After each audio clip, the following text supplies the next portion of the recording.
សួស្តីអ្នកទាំងអស់គ្នាស្វាគមន៍មកកាន់វឡុកវីដេអូរបស់ខ្ញុំទៅប្រទេសកូរ៉េភាគទី3ហើយដើម្បីបើកទំព័រថ្ងៃថ្មីគឺខ្ញុំត្រូវរកកាហ្វេញ៉ាំសិនអ្នកទាំងអស់គ្នាបន្ទាប់មកពួកខ្ញុំនឹងធ្វើដំណើរកម្សាន្តទៅកន្លែងមួយដែលឈ្មោះថាអ្នកសាន់ប៉ុន្តែមិនទាន់ទៅដល់ទេយើងត្រូវញ៉ាំអាហារពេលព្រឹកសិនហើយខ្ញុំមកនេះគឺមានគ្នា3នាក់មកជាលក្ខណៈគ្រួសារមានបងប្រុសហើយនិងបងថ្លៃរបស់ខ្ញុំ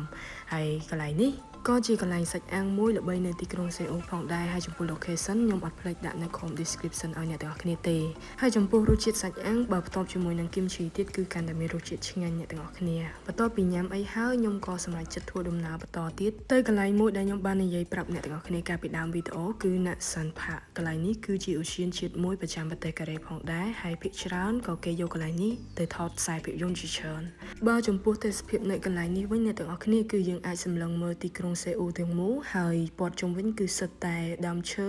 ពណ៌បៃតងខៀវខ្ចីហើយនឹងឃើញផ្ទះប្រជាជនជាច្រើនមែនទែនហើយយើងអាចសម្លឹងមើលពីលើភ្នំនឹងទៅឃើញច្បាស់បើពេលយើងមកប្រហែលជារៀងរសៀលជាងនឹងទៀតអាចនឹងឃើញថ្ងៃលិចដ៏ស្រស់ស្អាតហើយនេះខ្ញុំមកប្រហែលជាខ្ទង់ម៉ោង3ប៉ុន្តែមិនអីទេនៅក្នុងវីដេអូនេះខ្ញុំនឹងនាំអ្នកទាំងអស់គ្នាទៅមើលកន្លែងថ្ងៃលិចមួយទៀតដែលស្រស់ស្អាតជាងនឹងទៀតហើយក៏ជាហាងកាហ្វេមួយដែលគេនិយមថតរឿងដែរហើយនេះគឺជារឿងដែលគេធ្លាប់ថតហើយក្នុងរឿងហ្នឹងក៏មានរឿងទេវបុត្រឆ្លងភពដែរអ្នកទាំងអស់គ្នាហើយរឿងផ្សេងៗជាច្រើនទៀតតែខ្ញុំចាំអត់អស់ដឹងតែធ្លាប់មើលហើយនេះអ្នកទាំងអស់គ្នាឃើញហើយទេសភាពនៅហាងកាហ្វេហ្នឹងមើលចុះក្រោមទៅហើយខ្ញុំនឹងនៅកន្លែងនេះរហូតដល់យប់ហើយញ៉ាំកាហ្វេផងញ៉ាំប៊ីយ៉ាផងអញ្ចឹងឥឡូវយើងដើរមើលជុំវិញកន្លែងហ្នឹងទាំងអស់គ្នាអញ្ចឹងខ្ញុំដើរចុះក្រោមនៅកន្លែងហ្នឹងគឺសិតតែហាងកាហ្វេប៉ុន្តែគេធ្វើដូចផ្ទះអញ្ចឹងណាហើយយើងអាចឃើញទីក្រុងផងហើយជាមួយនឹងការដាំធម្មជាតិជុំវិញផ្កាហើយដេគ័រស្អាតមែនទែនមើលទៅ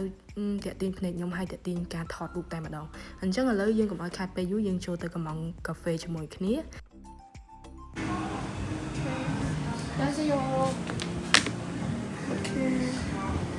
Cafe latte អូខេអ្នកទាំងអស់គ្នាឥឡូវយើងបងឲ្យចាប់ផ្ដើមឈុត credit មួយដើម្បីបងលុយហើយនៅកន្លែងនេះគឺគេភាគច្រើនប្រើ credit មិនមែនតែកន្លែងនេះទេគឺទូទាំងប្រទេសកូរ៉េគឺភាគច្រើនគេនិយមចាយកាតហើយនឹង scan តែម្ដងហើយការប្រើប្រាស់លុយគឺគេលែងសូវប្រើហើយដោយសារតែប្រទេសគេជឿនលឿនអញ្ចឹងគឺការចាយក៏ទំនើបទៅតាមនឹងដែរអ្នកទាំងអស់គ្នាហើយនេះចាប់ផ្ដើមថ្ងៃរៀបលិចហើយអ្នកទាំងអស់គ្នាបានឃើញហើយពេលវេលានេះគឺម៉ោង7យប់ហើយអ្នកទាំងអស់គ្នាគឺស្អាតមែនទែនអញ្ចឹងយើងចាប់ផ្ដើមចុះពីលើភ្នំវិញដើម្បីធ្វើដំណើរទៅមយងដងយើងវិញដោយសារតែខ្លាចនៅយូរយើងស្ទះឡានហើយពេលយប់គឺគេចេញដើរច្រើនអញ្ចឹងយើងចាប់បានត្រឡប់ទៅវិញដើម្បីរកអាហារពេលល្ងាចហើយខ្ញុំមិនអាចអង្គុយបានយូរទេអ្នកទាំងអស់គ្នាដោយសារតែយើងជាប់រវល់ការងារផងហើយយើងហត់តាំងពីព្រឹកមកអញ្ចឹង